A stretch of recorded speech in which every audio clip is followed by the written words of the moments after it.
Hey, this is Millenniumforce, and we're here in Ybor City near Tampa waiting for Amtrak train number 92 to come backwards, pick up passengers in Tampa, then go forward out of here.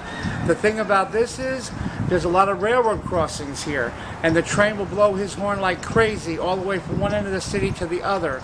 Surprising, this is not a quiet zone because so many people live here, but watch and we'll show you. The train is in reverse, so it's going to be a toot whistle. But when he comes through forward, it's going to be the real horn. So check this out how many times he blows his horn through Ybor City. Right, Sarah? Yep. The train is coming!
That's all, folks.